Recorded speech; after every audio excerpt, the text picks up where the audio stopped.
Uh, Good morning, class. I just want to take this opportunity just to welcome you for this another semester that we are going to do greater things.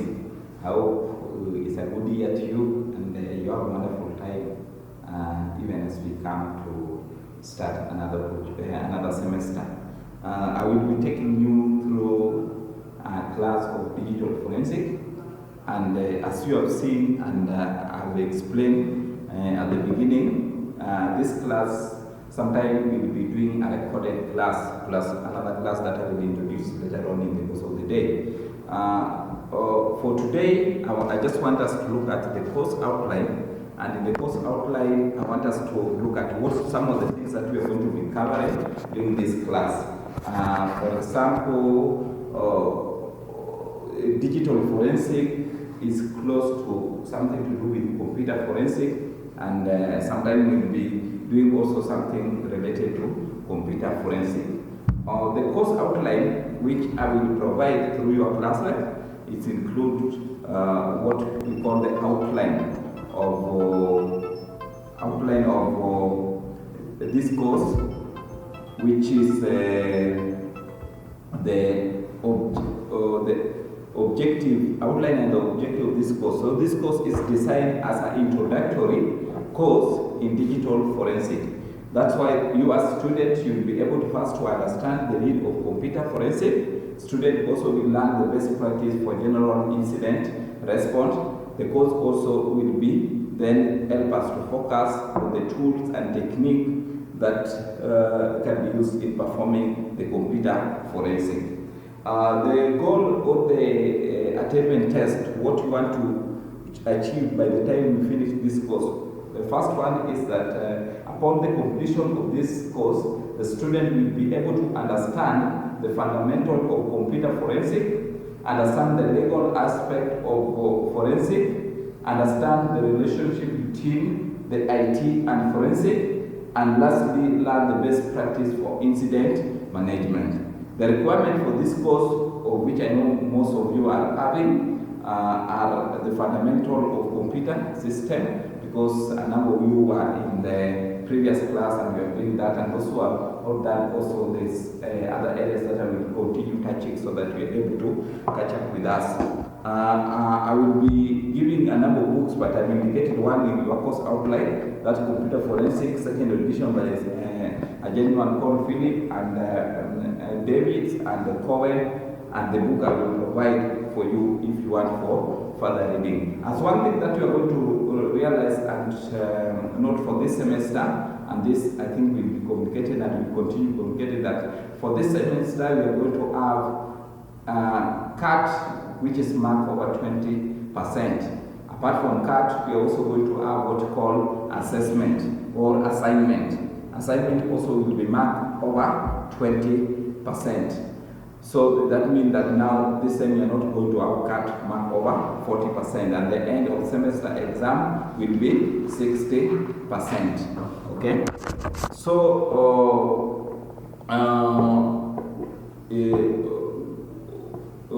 the course, the introductory part of the course,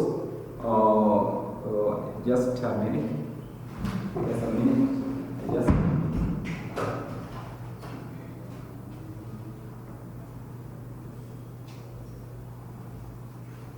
Okay, I'm just getting a cup of tea. Don't worry about that. The course schedule, the first unit we are going to do the introduction to computer forensic, which I want to do today. And after niliamuka mapema, so don't worry. Then next week we are going to look at forensic tools, and then the third week we are going to look at file system. We are going to look at next one on fourth semester forensic software. Then we are going to look at the fifth week we are going to look at bookmarking and searching. On the sixth lesson we are going to look at forensic report. On the seventh lesson we are going to look at email analysis. And on eighth lesson we are going to look at file signature analysis. And then ninth lesson and 10th lesson we are going to do practical. This lesson is full of practical, so we are going to be practical because by the end of the lesson, as the objective and the course outline was saying that we'll be able to identify some of the ways we can solve the computer-related crime. On the introduction today, we are going to look at the course overview and also understanding the need for computer forensic and defining the computer forensic. So today, I want us just to understand in a layman language, what is this thing that you want to do under digital forensic?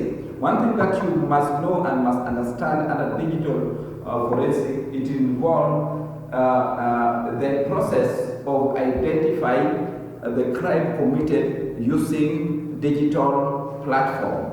For example, most criminals have come up during this 21st century as a result of making money or getting money in a legal way using computer. Number of you have lost money through mobile phone, you have lost your email address, you have lost sensitive information, and the same has been done to the organization. So those are some of the things that we are going to look at, because as I know that a number of you here are doing the ICT, the diploma or certificate in ICT, and also we have people who are doing the cybercrime. So that will mean that at the end of the day, we are going to be knowing more about the cases or the crime related to computer. So what is computer forensic and why do we need it? We said that the cyber crime causes billions of dollars of economic damage. One of the things that we have to know that the cyber crime, the crime committed through computer has cost billions of money to the government and also to individuals. And because of this, the forensic science has evolved to deal with criminal which involve the cyber or digital forensic. And the computer forensic technician in that investigate and gather evidence against the cyber criminal that will stand up in the court. So one of the things that we are going to be teaching in this semester is to gather the evidence, to gather the information that will be helping those people who are going to court. You might not be going to court as yourself, but you might be working close with a lawyer, and he will be able to prove that the criminal activity was done using computer or technology. So technology such as computer can make our life easier and more convenient. And you will agree with me, since the technology changed, like some of you are in some of my CCTV class have been giving an example where us during our time when we were dating, we were using Sisal to write the message to our friends. But nowadays you use Facebook, use TikTok, use Twitter, use WhatsApp, which is very easy to communicate, and that has made your work easy. And right now we are having even a recorded class just because of the technology. So technology is good and is something that we need to embrace. So one of the major ways that the computer are used every day is to store vast amount of data and information that is important to daily operation or business. I know this I mentioned in our previous class for those who are there, and you know that the most important part of the computer is to help us save the information that we can use, you can use for reference, apart from also communicating and also processing those information. And both government and business, organization and private individual uses computer, and I know you use computer, and you will not be very happy when you see your data lost. So data found on the computer is valuable, and unfortunately, that valuable can also make it to be vulnerable. Okay, they are valuable in terms of value, and they are vulnerable in terms of they can cause you a lot of damage. Okay, cybercrime, where is cybercrime, who are the individual who are disconnected, gain illegal access to find the data in your computer and in your network, and on the rise of the cybercrime has become even more increasing even this time. And that's why you cannot miss having this. What are some of the consequences of cybercrime that I want us to look briefly? The economic damage done by the cybercrime globally has been estimated, and this figure of recent, to something to be $445 billion, and that's amount that even if you give Kenya government, it will run a budget and change watu. The most common type of cybercrime is financial fraud, where individuals access the private data of another and use it to misinterpret themselves to financial institutions. One of the way of the cybercrime, type of cybercrime is financial fraud. For example, somebody has been given a check of 10,000 and you see a way of adding another zero to make it 100,000. But because now you want to put this in the computer, I did the same thing in the system in the computer to prove that this money was paid, this amount. Maybe the amount was paid was less and the amount that is claimed to pay is more. And that's one of the examples of cyber crime. For example, take credit card fraud. With credit card, the hacker access the personal information of the victim and file for the credit card using information. And this again, I will give even more example. One way where we also have the example of crime related to cyber or digital is through the credit card. And we will see in this class some of the ways that you can be secure. And as I always tell people, that credit card you have, if you give it to me today, you don't need to give me password. With a credit card, there's 8 numbers. We are going to look at it in one of the practical. And 3 numbers that if I add, I can buy anything online with the money you have in your account. So that example of crime also is called cyber crime. They then use this card and crack the bills, and you are given bills. Some of them they run in the hotel, they go and pay things, they go and pay hotel, they pay things online, and then you don't know. I will give practical example where this have been used. For business, one of the most kind of cyber crime we have is what called cyber extortion. And this is where the criminal gain access to the important data and demand money to prevent leaking the data. For example, let me give you that individual level. Somebody can get some of your very sensitive pictures, okay? Maybe sometimes when you are in house, when you are in your room, or when you go to the washroom, you see you are in a certain state, and somebody can take that picture. And when you take that picture, you can come and then have a certain picture which is, you may not want people, the public to see. So if you don't want me to release it, give me something. Okay, translate that into the company. Somebody can get some company information. Okay, let's say this company is making losses and is being funded by shareholder. People are buying shares to sustain this company. And when they go to the meeting, they don't reveal to the shareholder that we're still going down. But now if somebody gets that report, that minute, that was discussed, there's some discussion, and said that now the company, CEO, maybe the chairman, to give them some money, if not, they will release to the public that this company is going down. And if people know the company is going down, they will come, they will withdraw. I want to give a good example that happened in recent months. In Kenya, there's a bank called, is it First Community Bank? There was a rumor that the bank is going to be bankrupt soon. What happened? Everybody who had this money in that bank was trying to withdraw until the bank reached a time that they didn't have money to operate with. Maybe it was true or may not true, but that information, because it's linked to somebody, has caused the bank to come down or not to operate. So this one way financial digital crime can cause a company. For example, if maybe this your company involved or some tax evading tax, and then the information is linked even to carry to the public, it will mean they will come to audit your books and then end up taking it to court.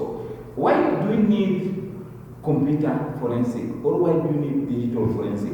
One, because the rise of cybercrime Okay, each and every day we have cybercrime. We are not only training here just to know that you can lose money or lose sensitive information through cybercrime.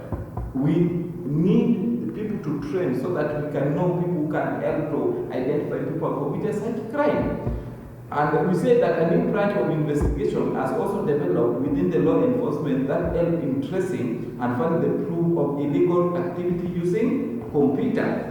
So that's one reason another reason why we need people to train as a cyber crime expert. This is also the computer forensic, and much of the technique involved in some of the data recovery is also known as digital forensic.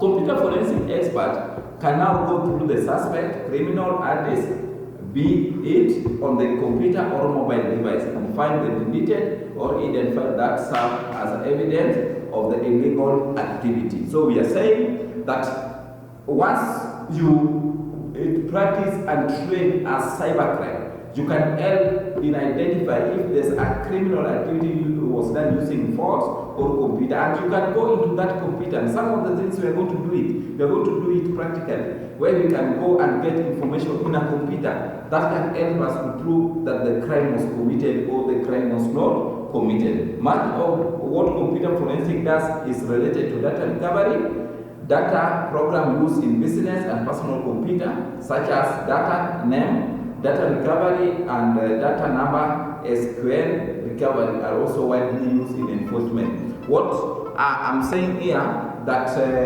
one of the things that we also want to do, even if we don't do it a little bit deeper way, we are also going to know how to recover the data. And I've just mentioned a few of the software that can be used for data recovery. Lastly, let's look at the trend in digital forensic, and we say that technology is evolving, so the criminal and investigator and investigation technique needed to evolve with them. We are saying, I remember I did my computer forensic some years back, before 2015, and since that time things have come, new ways of identifying digital-related crime has come out, and also there's some digital crime that were not there before. I remember back in '99, there were no use of mobile phone to commit crime, but now the mobile phone is coming. Now we have even more sophisticated system coming in. So, like if you ask somebody 3 years ago that to investigate crime that related to things to do with WhatsApp or to do with TikTok, nobody could have known there's something like that. But right now, the people committing crime there, you can send somebody a bad picture, you can take somebody's picture or certificate through maybe digital format, change it to yours, and apply the job with. That's a crime. So we are saying that we need also to evolve, because we are looking at what are some of the trends that we have for digital forensic. So we say one of the evolution is shifting from the computer forensic to digital forensic. So now we are not only limited to computer forensic. So the reason why the course is called digital forensic is because, sorry for that, because the course is, let me just put my phone on flight mode. Because computer forensic is limited to computer, but when you talk about digital forensic, it's now going beyond only computer. We are looking at even phone, we are looking at even anything that to do with digital, like those who are doing CCTV. Also, we are looking at some of the crime that's committed by somebody picking footage from the CCTV. So we are saying computer forensic was a blanket term to talk about data recovery from the computer, while digital forensic means data and evidence recovery from devices such as external storage method and even mobile.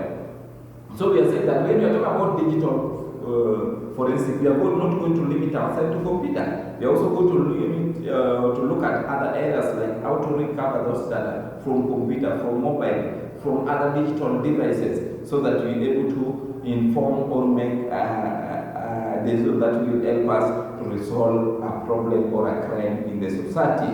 So we say one trend that is rising in digital forensic is cloud forensic, and we are going to look at what is that cloud forensic.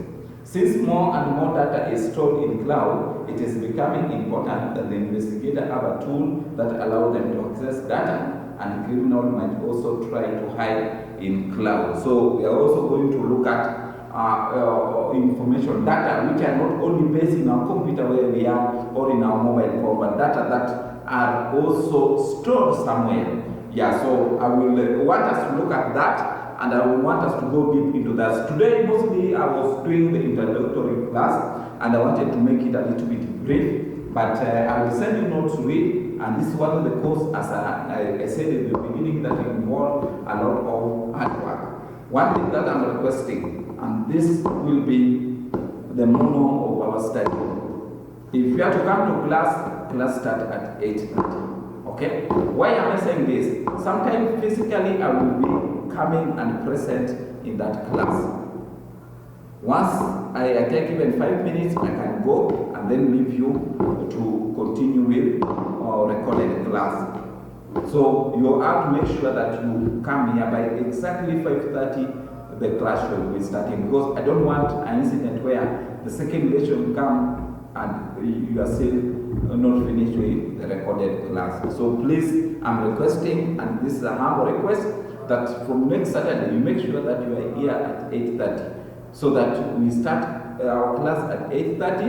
Once we start our class, we'll be able to maybe understand more, because I know by the end of the day you don't want to be given a road deal. You want to be valued for your money. Thank you very much for today, and that's the end of the presentation of class today. I will send the course outline as I promised, and also I will send you the notes for the first unit, so that will mean that you will be able to catch up. I will also be sending a note in advance, so meaning that apart from expecting the note for the next week, expect also the note for this week, expect also the note for next week, so that the time also I'm teaching you are able to go together with me to understand what is written. Thank you very much, and welcome again. Thank you.